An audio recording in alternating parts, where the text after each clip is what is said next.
زوجہ تھکاوٹ کی وجہ سے شوہر کو قریب آنے سے منع کر سکتی ہے۔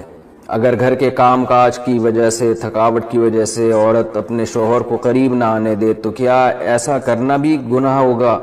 یہ مسئلہ اگرچہ حیا کے خلاف ہے، اور میں خاتون کا نام بھی اناؤنس نہیں کرنا چاہ رہا جنہوں نے پوچھا ہے، تو حیا کے خلاف ہے مسئلہ، لیکن یہ بہت زیادہ پوچھا جاتا ہے اور اس میں بہت سارے گھرانے مبتلا ہیں، اس لیے میں بیان کر رہا ہوں۔ اور حدیث میں اس میں بہت واضح احکام ملتے ہیں۔ آپ صلی اللہ علیہ وسلم نے فرمایا جو عورت شوہر کو قریب نہ آنے دے اور شوہر اس کی وجہ سے ناراض ہو کے سو جائے تو اس عورت پر پوری رات فرشتے لعنت کرتے ہیں۔ بہت شدید وعید ہے۔ وجہ اس کی ظاہر ہے کہ اللہ نے مرد میں یہ سیکشول ڈیزائرز بہت زیادہ رکھی ہیں۔ اگر عورت اپنے شوہر کا اس معاملے میں ساتھ نہیں دے گی تو مرد کے قدم جائیں گے گناہوں کی طرف۔ وہ دفتر میں لڑکیوں کو دیکھے گا، وہ ٹھرکی بنے گا جو کہ بن رہے ہیں آج کل۔ تو عورت پر لازم ہے کہ وہ زینت اختیار کرے اور مرد کو کسی اور کے پاس جانے کے قابل نہ چھوڑے وہ، تاکہ مرد بھی اس سے محبت کرے اور وہ ادھر ادھر جو منہ مار رہا ہے اس سے بچے۔ دیکھیں یورپ میں تو اس کو جرم سمجھا جاتا ہے کہ بیوی کی پرمیشن کے بغیر شوہر اس کے پاس چلا جائے، وہ جرم سمجھتے ہیں۔ وجہ اس کی یہ کہ ان کے ہاں بے حیائی کو اتنا بڑا جرم ہی نہیں ہے۔ وہ اگر مرد کل دن میں کسی اور کے پاس چلا جائے تو وہ اس کو اتنا سیریس نہیں لیتے۔ اسلام میں تو یہ بہت بڑا جرم ہے کہ آپ کے لیے اللہ نے جو زوجہ کو بنایا آپ اس کے علاوہ کسی اور کے پاس کیوں جا رہے ہیں؟ تو یہ حکمت اس وقت تک حاصل نہیں ہو سکتی جب کہ عورت اس میں اپنے مفاد پر شوہر کے مفاد اور شریعت کے مفاد کو ترجیح نہ دے۔ تو جب تک عورت کو کوئی بیماری نہ ہو، ہاں بیماری ہے تو ایک الگ بات ہے، عورت اگر بیمار نہ ہو تو اس کے لیے جائز نہیں ہے کہ وہ اپنے شوہر کو اپنے قریب آنے سے روک دے۔ تو اصل مسئلہ تو یہی ہے۔ لیکن شوہر کو بھی بہرحال یہ چاہیے کہ اگر اس پہ بہت زیادہ غلبہ نہیں ہے اور اسے گناہ کا خطرہ نہیں ہے اور وہ یہ سمجھ رہا ہے کہ زوجہ کام کاج کی وجہ سے بہت زیادہ تھک گئی ہے، اس کی نیند میں بہت خرابی ہوگی، تو شوہر کے لیے بہرحال اخلاقیات کا تقاضا یہ ہے کہ کہیں بھاگی نہیں جا رہی ہے، زندگی بھر آپ کے ساتھ ہی ہے، تو تھوڑا سا اپنی خواہش کو آپ کنٹرول کر لیں۔ اخلاقیات کا تقاضا ہے۔ قانون تو ایسے موقع پہ شوہر کا ساتھ دے گا، اسلامی قانون عورت کو برا کہے گا، لیکن اخلاقیات بھی کوئی چیز ہوتی ہیں، بھئی آج کے بجائے صبر کر لو تو اور اپنے آپ کو کنٹرول کر لو۔ تو کبھی کبھار اگر ایسا ہوتا ہے تو شوہر کو چاہیے کہ وہ اخلاقیات کا مظاہرہ کرے اور بیوی کو مجبور نہ کرے۔ لیکن بہرحال قانون یہی ہے کہ عورت کے لیے اپنے آپ کو روکنا جائز نہیں ہے، کیونکہ اس میں عورت کا کوئی خاص نقصان بھی نہیں ہوتا۔ انرجی تو مرد کی یوٹیلائز ہوتی ہے بہت زیادہ، تو عورت جس کا زیادہ نقصان نہیں ہو رہا اور مرد جس کا بیڑا غرق ہونے کا خطرہ ہے، اس کی نیند خراب ہو سکتی ہے رات کی اور پھر اگلے دن اس کو گناہ کا خطرہ ہے۔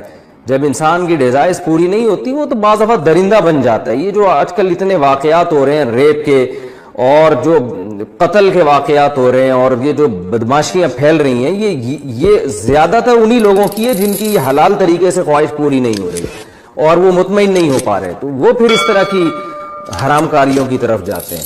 تو اس لیے شریعت نے بہرحال حکم دیا ہے کہ اس معاملے میں عورت شوہر کا ساتھ دے۔ تمہاری عورتیں تمہارے لیے بمنزلہ کھیت کے ہیں، حرث عربی میں کھیت کو کہتے ہیں، تو بمنزلہ کھیت کے ہیں۔ جیسے بیج ڈالا جاتا ہے کھیت میں اور اس سے پیداوار بڑھتی ہے، تو عورت کی جو ایک حیثیت ہے، نیچر نے جو اس کی ایک حیثیت متعین کی ہے، وہ بھی ایک نسل بڑھانے کا ذریعہ ہے، جس میں مرد کا جو اسپم ہے وہ بطور بیج کے ہے اور جو اولاد ہے وہ ایک پیداوار کی طرح ہے۔ تو اللہ نے یہ یاد رکھیں، اس آیت کو نا بہت سارے غیر مسلموں نے عورت کے خلاف بہت نیگیٹیوٹی پھیلائی ہے کہ دیکھو اسلام عورت کی توہین کرتا ہے، اس کو کھیتی سے تعبیر کرتا ہے۔ تو کچھ لفظ کسی اور زبان میں جب وہ جاتے ہیں نا تو وہ توہین کا معنی دیتے ہیں۔ عربی میں جو حرث کا معنی ہے یہ تعظیم کے لیے ہے، توہین کے لیے نہیں ہے۔ اردو میں جو کھیتی کا معنی ہے وہ توہین کے لیے استعمال ہوتا ہے۔ کھیتی یعنی جو پاؤں میں روندی ڈالنے والی اور زمین جو ہے نا پاؤں میں گویا روندی اس کو روندا جا رہا ہے، تو اس لیے اس کا اردو میں بالکل اسی طرح جو لوگ ترجمہ کر دیتے ہیں کہ عورتیں تمہاری کھیتیاں ہیں، تو یہ ترجمہ میرا خیال ہے اس لیے درست نہیں ہے کہ اردو میں اس کا مفہوم ہی چینج ہو جاتا ہے۔ یعنی گویا ایک عزت کے لیے جو لفظ اللہ نے استعمال کیا وہ ذلت کا ذریعہ بن جاتا ہے۔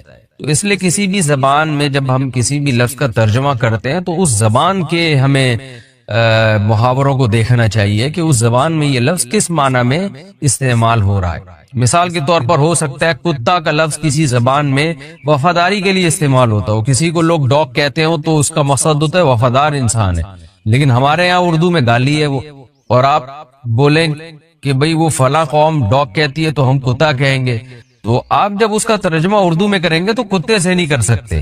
تو اسی طرح یہ عربی کا جو لفظ ہے اس میں بھی یہ چیز غور یعنی ملحوظ رہنی چاہیے، تو اس لیے اس کا ترجمہ کیا جائے گا تمہاری عورتیں تمہارے لیے پیداوار بڑھانے کا ذریعہ ہے، نسل بڑھانے کا ذریعہ ہے۔ فاتو حرثکم، تم اپنے اس نسل بڑھانے کے ذریعے کے پاس آؤ، انا شئتم جیسے چاہو، وقدموا لانفسکم، اور اپنے نفسوں کے لیے آگے بھیجو، یعنی اولاد کی نیت سے آیا کرو زوجہ کے پاس اور آخرت کے لیے انتظام کرو، یعنی اولاد پیدا کر کے جو تاکہ دنیا اور آخرت میں تمہارے لیے فیوچر میں تمہارے لیے کام آئے، دنیا بھی داخل ہے آخرت بھی داخل ہے۔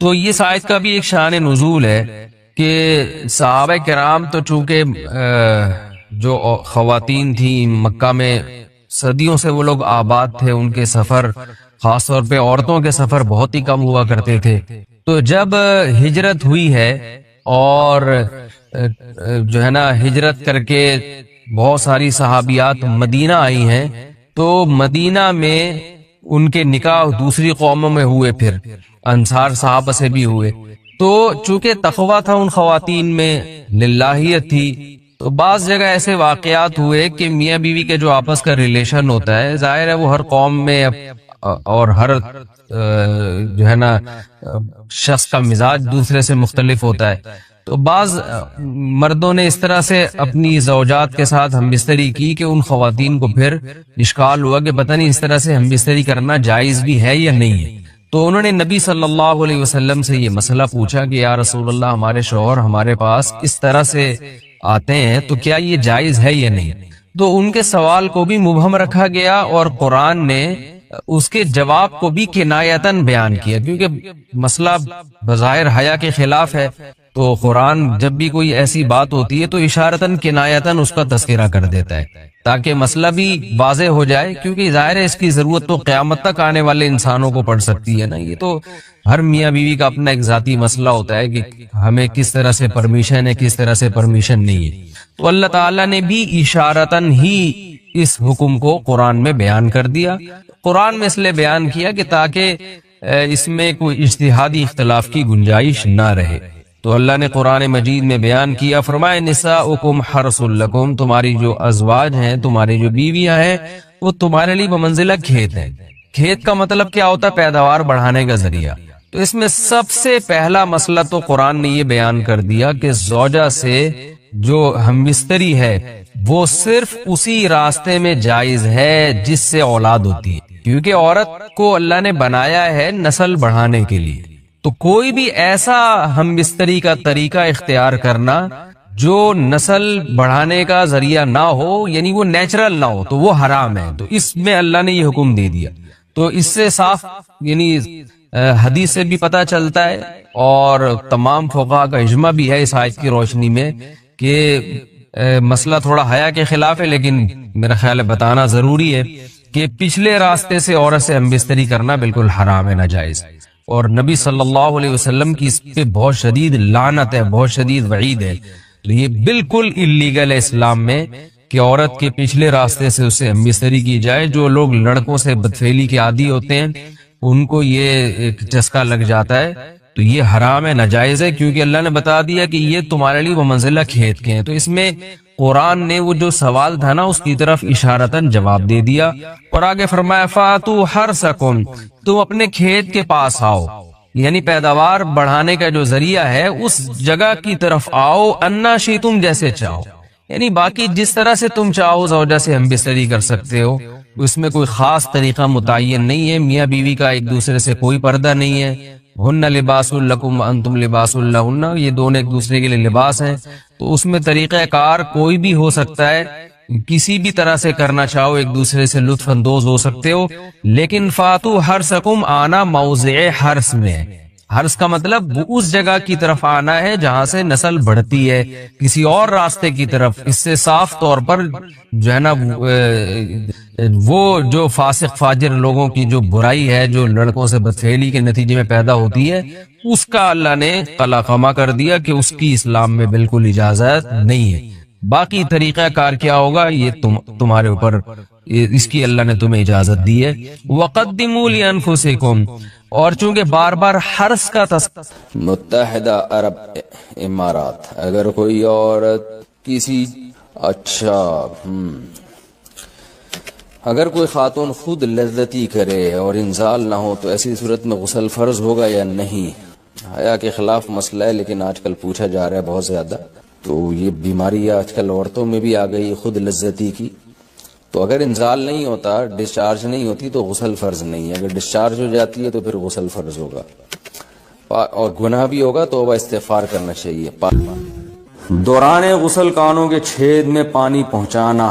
بلقیس بانو انڈیا سے پوچھتی ہیں، عورتیں کانوں میں بالیاں پہننے کے لیے جو کان چھدواتی ہیں، اگر اس سوراخ میں پانی نہ جائے تو کافی مشکل ہوتی ہے، جو کہ کافی مشکل ہوتا ہے، یعنی پانی پہنچانا، تو کیا غسل ہو جائے گا یا نہیں؟ غسل نہیں ہوگا، اس سوراخ میں پانی پہنچانا ضروری ہے۔ نیل پالش لگا کر وضو کرنے کا حکم۔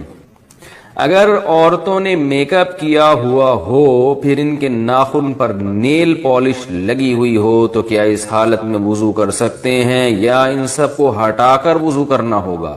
زوجہ عبدالباسط سکھر سے۔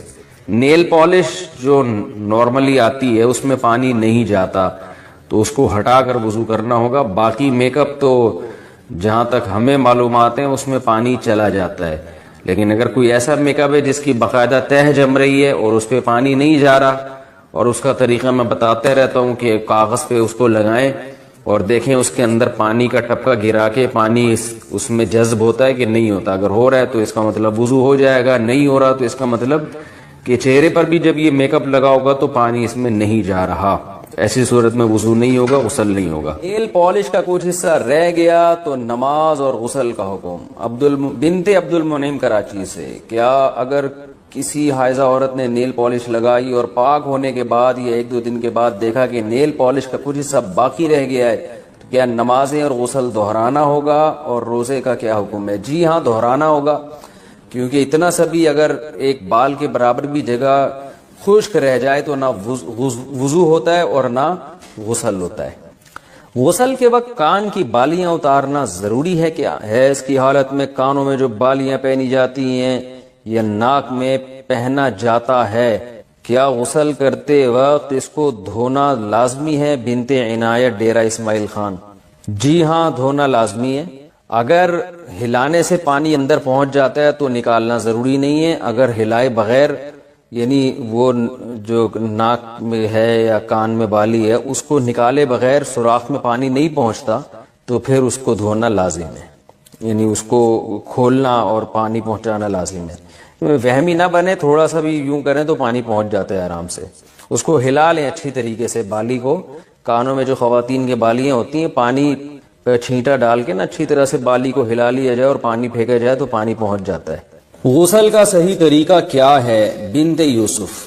غسل میں پہلے ہاتھ دھوئیں، پھر کلی کریں، پھر ناک میں پانی ڈالیں، پھر تمام بدن پر پانی ڈالیں۔ کیا یہ طریقہ صحیح ہے یا یہ صحیح ہے کہ پہلے ہاتھ دھوئیں پھر کلی کریں وغیرہ وغیرہ وغیرہ؟ میں صحیح طریقہ بتا دیتا ہوں، کیونکہ غلط طریقہ انہوں نے کچھ غلط اور صحیح طریقے مکس کر کے لکھے ہوئے۔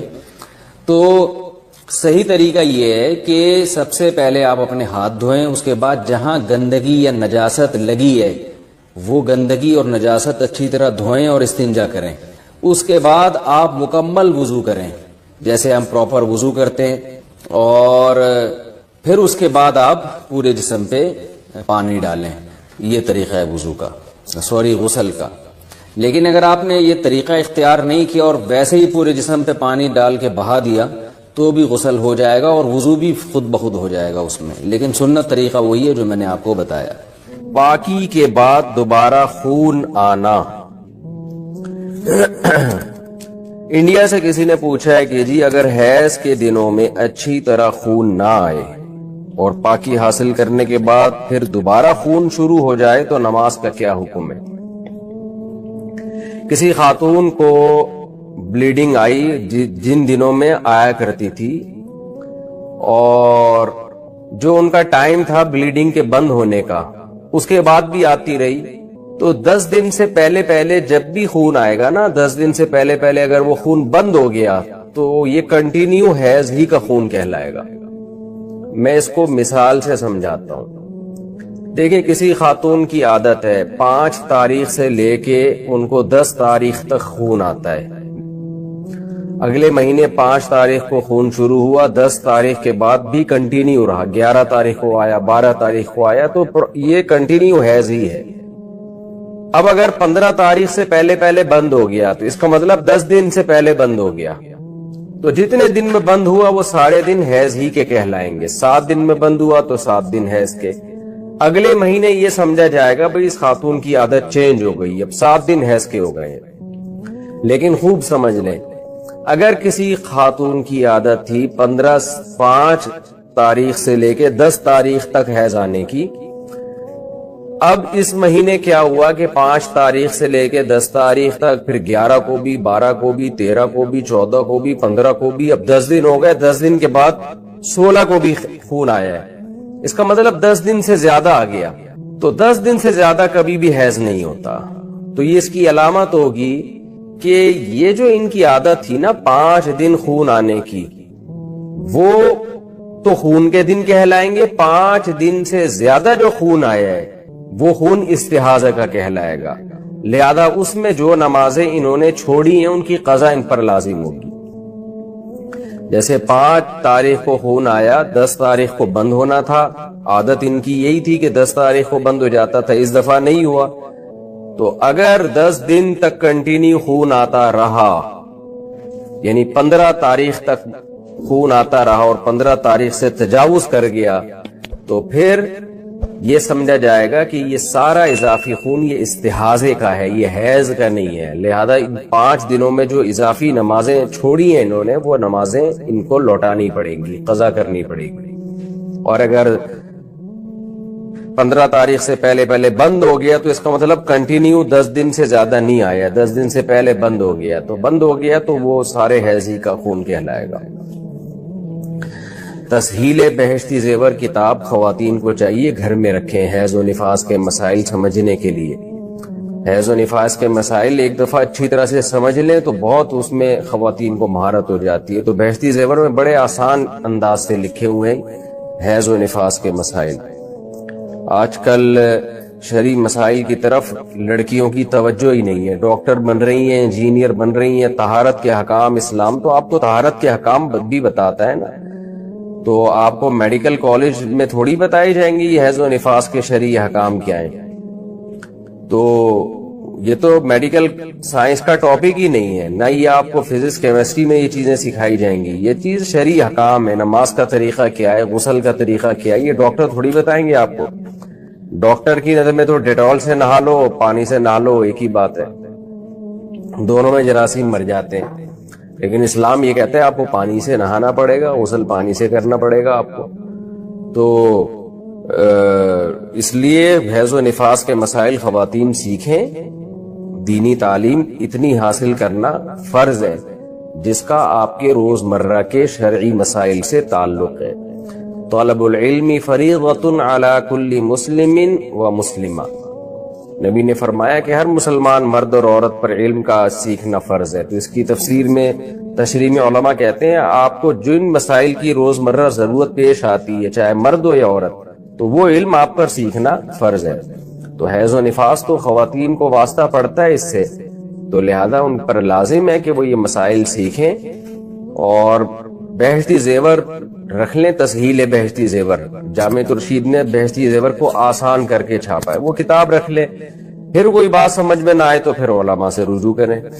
لیکیوریا میں ہر بار کپڑا پاک کرنا ہوگا۔ میں نے لیکیوریا کے بارے میں آپ کی ویڈیو دیکھی تھی جس میں آپ نے بتایا تھا کہ ہر نماز سے پہلے پاکی حاصل کرنی چاہیے۔ تو اگر شلوار پر ناپاکی لگ گئی ہے تو کیا ہر دفعہ نماز سے پہلے اسے بدلنا یا دھونا ضروری ہوگا یا کیا حکم ہوگا؟ مریم صاحبہ کراچی سے۔ دیکھیں لیکیوریا میں اگر اتنی تھوڑی سی 1-2 قطرے شلوار پہ لگے ہیں، 1-2 قطرے، تو وہ تو اس کو تو دھونا ضروری نہیں ہے۔ کم سے کم 1 درہم کے بقدر، یعنی ہتھیلی کی جو گہرائی ہے نا، اس کے بقدر اگر نجاست پھیل گئی ہے تو پھر اس کو دھونا لازم ہے۔ تو اندازے سے شلوار کو یا کوئی بھی جو بھی چیز پہنی ہوئی ہے اس کو اندازے سے آپ کا غالب گمان لگائیں کہ یار کہاں گندگی لگی ہوگی، تو وہ پلو پکڑ کے نلکے کے نیچے اتنا دھو کے رگڑ دیا جائے، تو بس پھر وہم نہ کیا جائے۔ یعنی یہ ضروری نہیں ہے، اگر جیسے شلوار پہ نجاست لگی، جب آپ نے دھونے کے لیے گئے اس کو واش روم میں تو پتہ نہیں چل رہا کہاں لگی ہے، تو اندازے سے بھی دھو لیں گے، کپڑا پاک ہو جائے گا۔ اسپیسیفک وہ جگہ ضروری نہیں ہے اگر آپ کو یاد نہیں ہے وہ، تو ایک غالب گمان، ایک اندازہ لگائیں کہ یہاں شلوار میں ناپاکی لگی ہوگی، اس کے بعد اس کو آپ نے تھوڑا سا پانی سے ایسے کر کے نلکا پہ پانی بہایا اور تھوڑا رگڑ کے نچوڑ دیا، تو بہانے سے پانی جو ہے وہ پاک ہو جاتا ہے، کپڑا پاک ہو جاتا ہے پانی بہانے سے۔ قرآن مجید میں ہے ان اللہ لا یستحی من الحق، کہ اللہ تعالی حق بات بیان کرنے سے حیا نہیں کرتے۔ حدیث میں بھی بعض ایسے مسائل کو اللہ کے رسول نے بیان کیا ہے صلی اللہ علیہ وسلم نے جو بظاہر حیا کے خلاف ہیں، مگر اس لیے بیان کیا کہ اگر آپ صلی اللہ علیہ وسلم بیان نہ کرتے تو لوگ ان بے شرمی کے کاموں میں مبتلا ہو جاتے۔ اسی وجہ سے میں بھی ہمت کر رہا ہوں کہ ایک اور ایسا گناہ جس میں لوگ مبتلا ہیں اور وہ ہے حیا کے خلاف، مگر ہے بہرحال شریعت کا مسئلہ اور لوگ اس میں گناہ میں مبتلا بھی ہیں، اس لیے بتانا ضروری ہے۔ وہ یہ ہے کہ لوگ شادی کے بعد بھی، آج کی نوجوان نسل زوجہ سے، بیوی سے غیر فطری طریقے سے ہم بستری کرتے ہیں، انٹرنیٹ پہ بیہودہ فلمیں دیکھتے ہیں، تو جو چیز انگریزوں کی دیکھ رہے ہیں کہ ان کے کلچر آہستہ آہستہ میڈیا کے ذریعے ہمارے معاشرے میں بھی آ رہا ہے۔ اللہ کے رسول صلی اللہ علیہ وسلم نے لعنت فرمائی ہے، ایک روایت میں ہے کہ اللہ اس کی طرف دیکھے گا نہیں کہ جو اپنی زوجہ سے پچھلے راستے سے ہم بستری کرے گا۔ یہ بیماری بھی، یہ گندگی بھی لوگوں میں پھیلتی جا رہی ہے، خاص طور پہ جن کو لڑکوں سے بدفعلی کی عادت پڑ جائے تو وہ زوجہ سے فطری راستے سے ہم بستری نہیں کرتے۔ اللہ نے فرمایا کہ نساؤکم حرث لکم، یہ تمہاری زوجات ہیں، بیویاں ہیں، یہ نسل بڑھانے کے لیے ہیں، تو اسی راستے میں انسان اپنی خواہش کو پوری کر سکتا ہے جس راستے سے نسل بڑھتی ہے۔ اس کے علاوہ کسی اور راستے سے اپنی خواہش کو پورا کرنا یہ حرام ہے، گناہ کبیرہ ہے، گندگی ہے۔ ہمارے پاس کیسز آتے ہیں، ایک پاک دامن لڑکی کی شادی ہوتی ہے، لڑکا بھی بظاہر بڑا نیک، لیکن کیا ہے، لڑکا چونکہ ٹھرکی ہوتا ہے، شہوت کا درندہ ہوتا ہے، تو وہ یہ نہیں دیکھتا کہ میں اپنی بری خواہش مٹانے کے لیے میں اپنی زوجہ کو غیر فطری طریقے پر مجبور کیسے کر سکتا ہوں، تو مجبور کرتا ہے پھر اپنی بیوی۔ اس میں جو عورتیں زیادہ پاک دامن نہیں ہو، نیک نہ ہو، یا ان کو یہ ڈر ہو کہ طلاق ہو گئی تو ہم کہاں جائیں گے، وہ پھر اپنے شوہر کے ساتھ اسی غیر فطری طریقے پر آمادہ ہو جاتی ہیں، اور اس کا عذاب اور اس کا وبال یہ ہوتا ہے کہ کچھ دنوں میں ان کو بھی اسی کی لت پڑ جاتی ہے۔ انسان جب بھی کوئی غیر فطری راستہ اختیار کرتا ہے، آخرت کا عذاب تو بعد میں، دنیا کا عذاب یہ آتا ہے کہ پھر اس کو لذت فطرت میں آتی نہیں ہے، تو جو راستہ اللہ نے رکھا اس میں اس کو لذت نہیں آئے گی، وہ گندگی میں ہی گھسنے کی کوشش کرے گا، اس کی بھی فطرت خراب ہو جاتی ہے، اور جس کے ساتھ یہ بدفعلی کی جائے اس کی بھی فطرت خراب ہو جاتی ہے، وہ بھی پھر کسی کے قابل نہیں رہتے۔ تو اپنے جان پر رحم کرنا چاہیے۔ ہم انسان ہیں، ہم درندے نہیں ہیں، ہم گھوڑے نہیں ہیں، ہم گدھے نہیں ہیں، ہم جانور نہیں ہیں، ہم انگریز نہیں ہیں۔ انگریز نے تو حیا اور شرم کی تمام حدود کو توڑ دیا ہے، وہ تو درندے بن چکے ہیں، ہم تو درندے نہیں ہیں، ہم تو حلال کھاتے ہیں، پاک صاف رہنے کی کوشش کرتے ہیں، تو ہم ان کی جو کلچر دیکھ کے ہم ویسے درندے بننے کی کوشش کیوں کریں؟ تو یہ بہت بڑا وبال ہے، بہت بڑی برائی ہے جو ہمارے معاشرے میں آہستہ آہستہ جڑ پکڑتی جا رہی ہے، اور اس سے بیماریاں بھی پھیلتی ہیں۔ غیر فطری طریقہ ہے، بیماریاں بھی پھیلتی۔ ایسے کیسز آتے ہیں کہ جناب وہ مرد مجبور کر رہا ہے بیوی کو اور وہ بیوی جو ہے ساتھ نہیں دیتی تو پھر اس کو طلاق کی دھمکیاں دیتے ہیں، ایسے کیسز بھی آتے ہیں۔ اور یہ بھی آتا ہے کہ مرد جب اپنی بیوی کو غیر فطری طریقے پر مجبور کرتا ہے، بیوی آمادہ نہیں ہوتی تو مرد کو یہ دھمکی دیتا ہے کہ بھائی میری خواہش تو تم سے پوری ہوتی نہیں ہے، پھر میں دوسروں کے پاس جاؤں گا۔ تو یاد رکھیں، جس عورت کا شوہر یہ دھمکی دے اس کو کہ میں زنا کروں گا اگر تم نے میری خواہش پوری نہیں کی غیر فطری طریقے سے، تو عورت اپنے شوہر سے کہہ دے کہ جاؤ تم کہیں اور جا کے منہ کالا کرو، تمہاری فطرت میں گندگی ہے تو یہ مجھے گندا بنانے کی کوشش نہ کرو، تو اس کو زنا کرنے دیں، وہ اللہ آخرت میں اس سے بھگتے گا۔ ہر بیماری کا اللہ نے علاج رکھا ہے۔ اللہ کے رسول صلی اللہ علیہ وسلم نے فرمایا، صحیح بخاری کی حدیث، ما انزل اللہ من داء الا انزل له دواء، کوئی بیماری ایسی نہیں ہے جو اللہ نے نازل کی ہو اور اس کے لیے دوا نہ رکھی ہو دنیا میں۔ تو اگر کسی کو ایسی لت پڑ گئی ہے غیر فطری کام کی تو اس کو چاہیے کہ وہ اپنا علاج کرائے، ڈاکٹر سے بھی رابطہ کرے، اور سب سے بڑا علاج یہ کہ کچھ وقت صبر کرے گا، چھوڑ دے گا کچھ عرصے کے لیے تو خود بخود آہستہ آہستہ صحیح ہو جائے گا۔ ایک آدمی شراب کا عادی ہے، ایک علاج تو یہ کہ ڈاکٹروں سے رابطہ کرے، بہتر علاج کے چھوڑ دے، کتنے دن تڑپے گا؟ ایک دن، دو دن، تین دن، چار دن، ایک ہفتہ، دو ہفتہ، بہت زیادہ سال ہو جائے گا نا، اس کے بعد خود بخود ٹھیک ہو جائے گا۔ سگریٹ کا عادی ہے، چھوڑ دے گا تو کتنے لوگ ہم نے دیکھے ہیں دن میں 20 سگریٹ پیتے تھے، چھوڑنے پر آئے تو بالکل ایک دم چھوڑ دی انہوں نے، آہستہ آہستہ کر کے چھوڑ دی، لیکن تکلیف ہوئی مگر عادی ہو گئے۔ تو اب کسی کو یہ لت پڑ گئی ہے غلط کام کی، برائی کی، تو اس کا بہترین علاج یہ ہے کہ وہ اپنے آپ کو بدلنے کی کوشش کرے، ماحول بدلے، اور کچھ وقت صبر کرے گا تو اللہ اس سے یہ عادت چھڑا دے۔ نہیں کی، صبر نہیں کیا اس نے، پھر اسی گندگی میں موت واقع ہوگی، پھر آخرت کا عذاب بہت سخت، نسلیں برباد ہو جاتی ہیں اس عمل سے انسان کی۔ تو بات حیا کے خلاف ہے، مگر یہ کہ ایک بزرگ تھے وہ بات فرما رہے تھے تو کسی نے پوچھا کہ حضرت آپ حیا کے خلاف بات کرتے ہیں، تو انہوں نے فرمایا تم بے حیائی کے کام نہیں چھوڑتے، ہم اس چھڑوانے کے لیے بات کریں تو ہم برے ہیں، اور تم کام کرو تو بھی برے نہیں۔ برائی کا کام کرنے میں برا نہیں بنتا، اور برائی کے خلاف بولنے والا برا بن جاتا ہے کہ دیکھو یہ کیسی باتیں کر رہے ہیں۔ تو وہی باتیں ہیں، اس لیے ہیں کہ یہ معاشرے میں یہ برائی پھیلتی چلی جائے گی، اور یہ ہماری اپنا کلچر نہیں ہے، یہ امپورٹ ہو رہا ہے باہر سے، یہ امپورٹ ہو رہا ہے، یہ وہاں میڈیا کے ذریعے آ رہا ہے۔ تو وہ چیزیں دیکھا نہ کریں اور ان لوگوں سے دور رہا کریں۔ ہمیں تو دین کا داعی ہو کے ان کو ہدایت پر لانا تھا، بجائے ہم ہدایت پہ چل کے دوسروں کو چلانے والے بن کے ان کے راستے پہ ہم نے چلنا شروع کر دیا۔ اللہ تعالیٰ ہمیں اب دیکھیں ان کے ہاں ایڈز کا مرض پھیل گیا ہے۔ آپ بتائیے یہ ایڈز کا مرض ہمارا ہے کیا؟ یہ بیماری ہماری ہے یا ان کی ہے؟ ہمارے یہاں بیماریاں ہیں، کھانسی ہے، نزلہ ہے، ٹھیک ہے نا، بلڈ پریشر ہے، شوگر ہے، یہ بیماریاں ہماری ہیں۔ کوئی اللہ کا شکر ہے گندی بیماری ہمارے یہاں نہیں ہے۔ جتنی گندگیاں ہیں وہاں سے آ رہی ہیں۔ ایڈز کا مرض وہاں سے امپورٹ ہوا ہے۔ وہ ایڈز کا مرض اسی بدفعلی کی وجہ سے پیدا ہوتا ہے، اسی سے جراثیم پیدا ہوتے ہیں، اور اتنا خطرناک مرض کے ایسے متعدی ایسے پھیلتا ہے۔ افغانستان میں ایڈز کا ریشو 0 تھا، 0۔